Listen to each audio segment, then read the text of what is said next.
नमस्कार. आकाशवाणी छत्रपती संभाजीनगर केंद्राच्या बातमीपत्रात मी योगिता शेटे आपलं स्वागत करते. ठळक बातम्या. राज्यात समान नागरी कायदा तयार करण्यासाठी निवृत्त न्यायाधीशांच्या अध्यक्षतेखाली 7 जणांची समिती स्थापन. चालू आर्थिक वर्षासाठी भारताचा स्थूल राष्ट्रीय उत्पादन वाढीचा दर 7% राहण्याचा आंतरराष्ट्रीय नाणेनिधीचा अंदाज. संत ज्ञानेश्वर आणि संत तुकाराम महाराजांच्या पालख्या पुण्यात दाखल. जालन्याचे सायकलपटू पंढरपूरकडे रवाना. छत्रपती संभाजीनगरच्या सायकल वारीचं उद्या प्रस्थान. आणि भारताचा टेनिसपटू अर्णव पापरकर याचं विम्बल्डन स्पर्धेतलं आव्हान संपुष्टात. आता सविस्तर बातम्या. राज्यात समान नागरी कायदा तयार करण्यासाठी सर्वोच्च न्यायालयाच्या निवृत्त न्यायाधीश न्यायमूर्ती रंजना देसाई यांच्या अध्यक्षतेखाली 7 जणांची समिती स्थापन करण्यात आली आहे. मुख्यमंत्री देवेंद्र फडणवीस यांनी विधानसभेत ही माहिती दिली. या समितीनं 6 महिन्यात अहवाल द्यावा आणि नागपूर इथं होणाऱ्या हिवाळी अधिवेशनात समान नागरी कायदा आणायचा प्रयत्न करू, असंही मुख्यमंत्र्यांनी सांगितलं.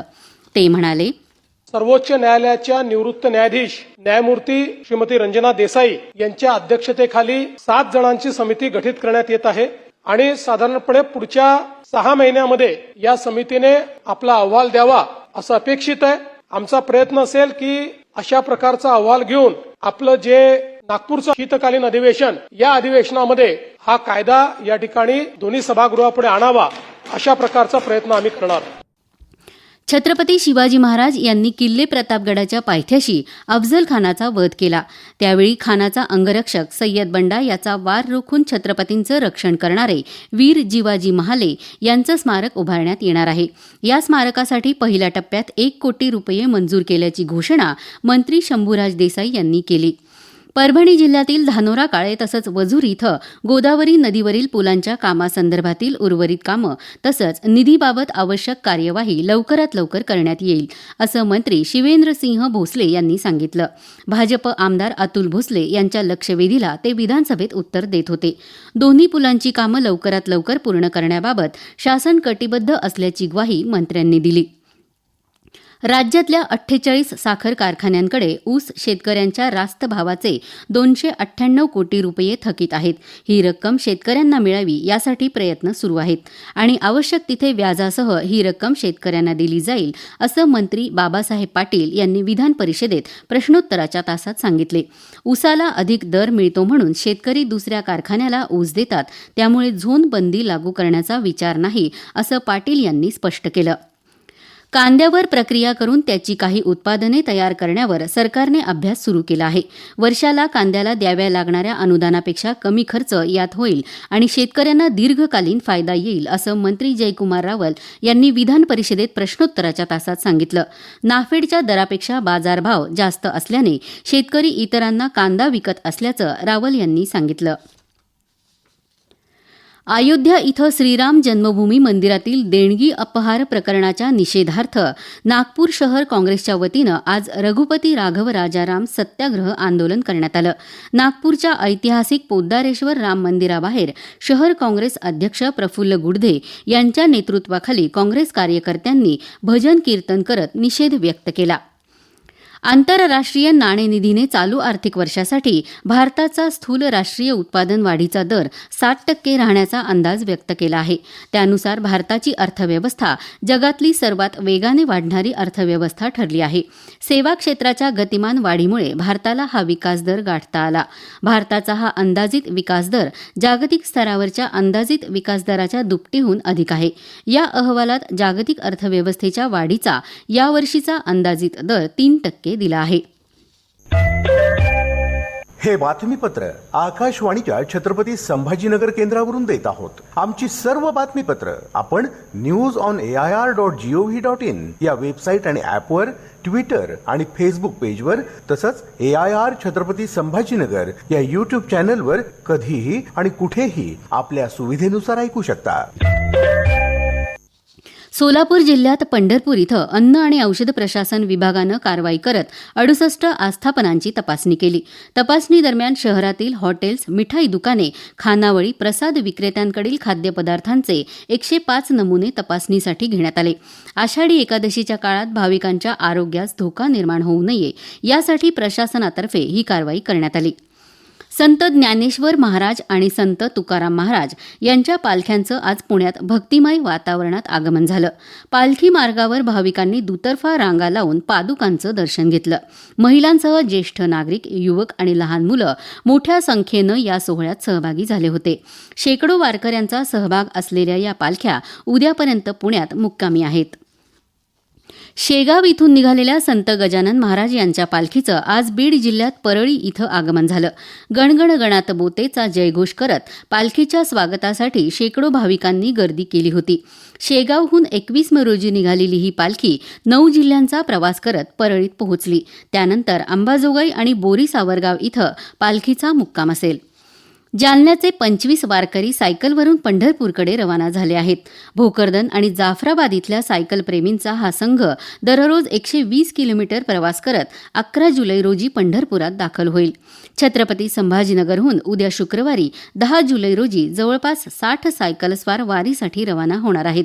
10 ते 79 वर्षे वयोगटातले सायकलपटू 350 किलोमीटर अंतर अवघ्या 2 दिवसात पूर्ण करणार असल्याची माहिती सायकलिस्ट फाउंडेशनचे अध्यक्ष डॉक्टर विजय व्यवहारे यांनी दिली.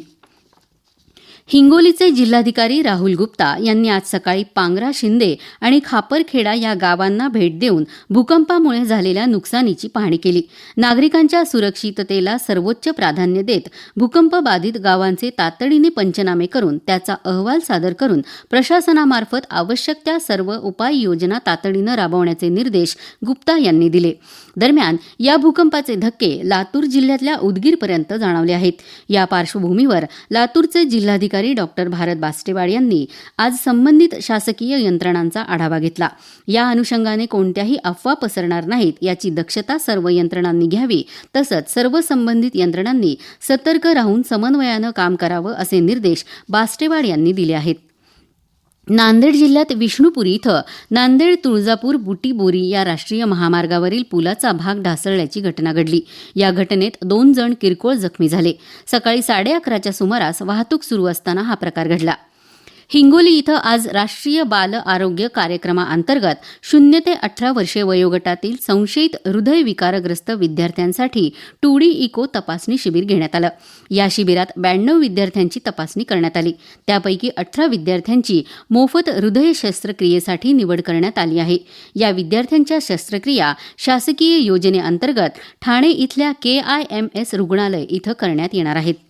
नंदीग्राम एक्सप्रेसच्या प्रथम श्रेणीतील वातानुकूलित कूपमध्ये अनधिकृतपणे सजावट केल्याप्रकरणी जालना इथले सजावटकार अझहर शेख यांच्याविरुद्ध जालना रेल्वे पोलीस ठाण्यात गुन्हा दाखल करण्यात आला आहे. कर्तव्यात हलगर्जीपणा केल्याप्रकरणी संबंधित बोगीचं तिकीट कलेक्टर गिरीश कुमार यांना निलंबित करण्यात आलं आहे. या घटनेची विभागीय स्तरावर चौकशी सुरू असून त्यानुसार पुढील कारवाई होणार असल्याचं रेल्वे पोलीस निरीक्षक PB इंगळे यांनी सांगितलं. डॉक्टर बाबासाहेब आंबेडकर मराठवाडा विद्यापीठ आणि धाराशिव उपपरिसर इथल्या पदवी आणि पदव्युत्तर विभागातील क्षमतेपेक्षा कमी नोंदणी झालेल्या अभ्यासक्रमांसाठी विद्यार्थ्यांना थेट प्रवेश देण्यात येणार आहेत. याबाबतच्या प्रस्तावाला कुलगुरू डॉक्टर विजय फुलारी यांनी मान्यता दिली. रिक्त जागांच्या प्रवेशासाठी 11 ते 31 जुलै दरम्यान विद्यापीठाच्या संकेतस्थळावरून ऑनलाईन नोंदणी करता येणार आहे. भारताचा 18 वर्षीय टेनिसपटू अर्णव पापरकर याचं विम्बल्डन कनिष्ठ गटातलं आव्हान संपुष्टात आलं आहे. पुरुष एकेरीच्या उपांत्यपूर्व फेरीत अमेरिकेच्या जॉर्डन ली याने अर्णवचा 2-5, 5-7 असा पराभव केला. दरम्यान विम्बल्डन टेनिस स्पर्धेत कनिष्ठ गटात उपांत्यपूर्व फेरीत पोहोचणारा गेल्या 36 वर्षातला अर्णव हा भारताचा पहिलाच खेळाडू ठरला आहे. भारत आणि इंग्लंड यांच्यात सुरू असलेल्या 5 सामन्यांच्या T20 क्रिकेट मालिकेतला चौथा सामना आज ब्रिस्टल इथं खेळवला जाईल. भारतीय प्रमाणवेळेनुसार रात्री 10 वाजता सामना सुरू होईल. मालिकेत इंग्लंड संघ 2-0 ने आघाडीवर आहे. नाशिक जिल्ह्यातून पाण्याची आवक झाल्याने पैठणच्या जायकवाडी धरणातला जिवंत पाणीसाठा 30% पोहोचला आहे. गोदावरी नदीपात्रात नांदूर मधमेश्वर बंधाऱ्यातून होणारा विसर्ग सध्या थांबवण्यात आला आहे. नागमठाण धरणातून मात्र 30,200 घनफूट प्रतिसेकंद वेगानं विसर्ग सुरू आहे. दरम्यान राज्यात पुढचे 2 दिवस कोकण तसंच विदर्भातल्या काही जिल्ह्यांना तसंच पुणे आणि सातारा जिल्ह्यात घाटमाथा भागाला पावसाचा येलो अलर्ट देण्यात आला आहे. शेवटी पुन्हा काही ठळक बातम्या. राज्यात समान नागरी कायदा तयार करण्यासाठी निवृत्त न्यायाधीशांच्या अध्यक्षतेखाली 7 जणांची समिती स्थापन. चालू आर्थिक वर्षासाठी भारताचा स्थूल राष्ट्रीय उत्पादन वाढीचा दर 7% राहण्याचा आंतरराष्ट्रीय नाणेनिधीचा अंदाज. संत ज्ञानेश्वर आणि संत तुकाराम महाराजांच्या पालख्या पुण्यात दाखल. जालन्याचे सायकलपटू पंढरपूरकडे रवाना. छत्रपती संभाजीनगरच्या सायकलवारीचं उद्या प्रस्थान. आणि भारताचा टेनिसपटू अर्णव पापरकर याचं विम्बल्डन स्पर्धेतलं आव्हान संपुष्टात. याबरोबरच हे बातमीपत्र संपलं. आमचं यानंतरचं मराठी बातमीपत्र उद्या सकाळी 7:10 नमस्कार.